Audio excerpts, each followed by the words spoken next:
Hey guys, I want to tell you a story about how I got my cell phone into jail. So I have to back up the story several years as to make this story make any sense as to why I was able to get my phone in the jail. But 16 years old, I break my wrist snowboarding and get addicted to pain pills. 17, I'm on oxys. 17, 18, 19, I'm a heroin drug addict. The way I supported my habit was I became a kind of a low-level dealer, and I worked my way up in being a low-level dealer to maybe like a mid-level dealer. And I got introduced to the Mexican Mafia, the drug cartel out of Las Vegas, Nevada. I'm sure they came from, California, Mexico, and they had their little division in Vegas, and that was the closest to where I was at in southern Utah. I worked my way up with them by just buying drugs from them consistently and not being a dirtbag. I guess I was a dirtbag at the same time, but I never stole from them. I never tried to tell them to front me drugs, all the stuff that most drug addicts do. That wasn't my thing. So I ended up building trust with them. And I'd say a couple years into it, I started, I was more involved with it than a normal, the average 18, 19-year-old kid's not going to work their way up into this type of scenario. I don't know why they trusted me or whatever, however that took place, they did. I went to stash houses, I met with them consistently, I spent money with them, they trusted me. And as I worked my way up, the main dude, his name was Miguel. Miguel said, after dealing with him for quite some time, he said, hey, if you ever go to jail, call me, leave me a voicemail so I know you're in jail. I'm like, all right, cool. He also said, if something's up, tell me where we're meeting in your phone call and I'll know something is up.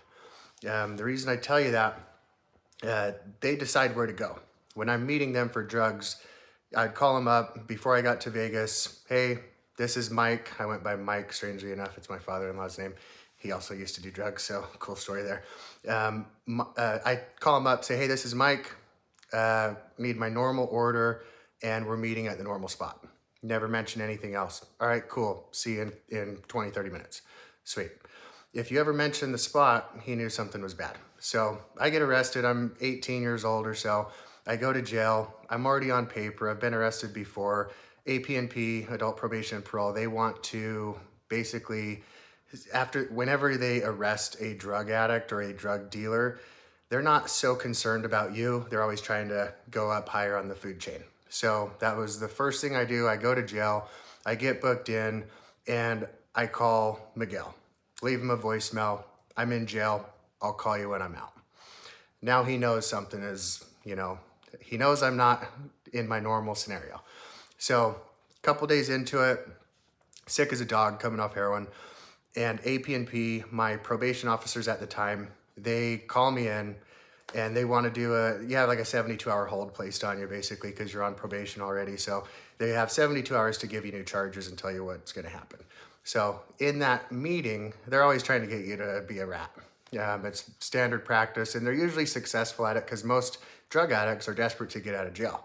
They want to get out of jail because they're sick. When you're sick, it's the worst flu you've ever had in your life. You can't sleep. It's just diarrhea, throw up, disaster. It's the worst feeling you could ever imagine.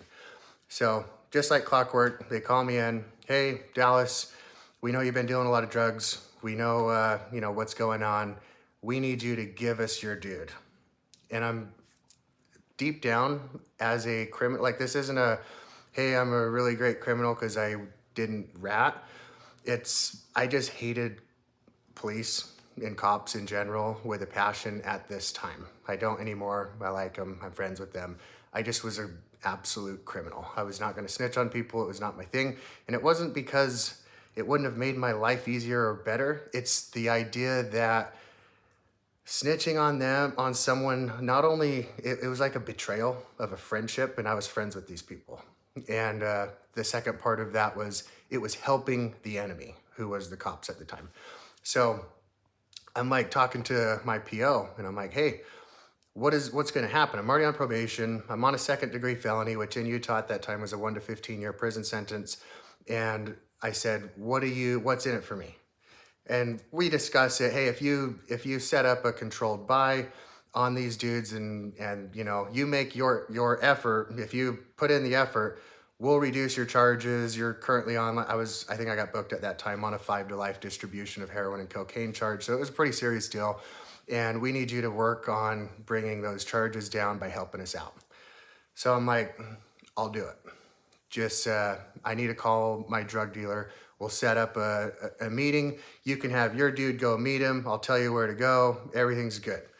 And so my PO at the time, he's like, all right, cool. I'll give you your phone so you can call him.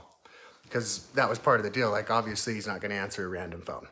So when you go to jail and they book you, they put all your stuff, all your belongings are basically in like their property. So you have a Ziploc bag and it has all your crap in it, your phone, your clothes, whatever else that you brought to jail.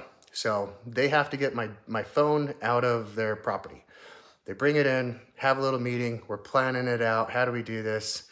And they bring me the phone. I call my dude. He already knows I'm in jail. I gave him a voicemail 2 days ago. I said, hey, Miguel, can we meet at the car wash?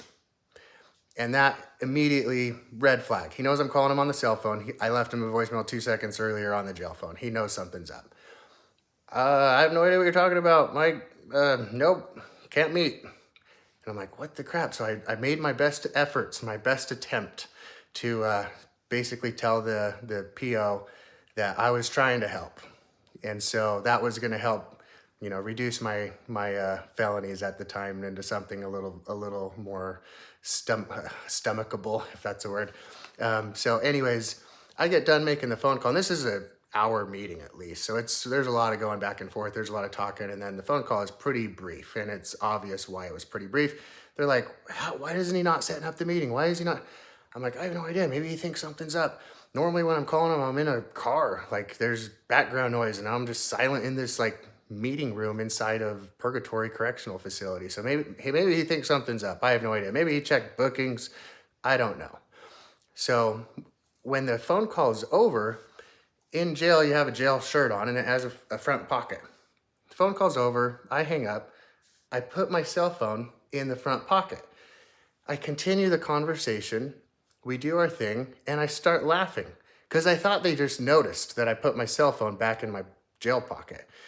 And for a second, I'm like, oh, dang, they didn't realize what just happened. So we conclude our meeting. Hey, I tried my best. Sorry I couldn't help. You know, when you let me out, you let me out, whatever. They let me go back to the section. And I'm walking back to the section, and a CO, a correction officer, is taking you back to the section. And I'm like, they're gonna realize I've got my cell phone. So anything like that in jail is big money. Everything is a commodity in jail. You can't call certain people without it being recorded. So if you want to call your girlfriend or call somebody or do anything, criminal behavior, you can't do it on the jail phone because it's being recorded. So having a cell phone is like major. So anyways, that's how I make it back to the section, grab some of my buddies. I'm like, hey, I need coffee, I need food. I'm gonna charge, $5 a phone call. They gotta be 30 seconds or less because my battery's gonna die. I grabbed the tweakers in the section. They're, intuitive on fixing stuff and doing their tweaking stuff. So I'm like, if you can figure out how to charge this thing, we're golden. Like, I'll let you use my phone if you can charge it because I know the battery's gonna die. But anyways, that's how I get my phone in the jail. I end up making some money off of it.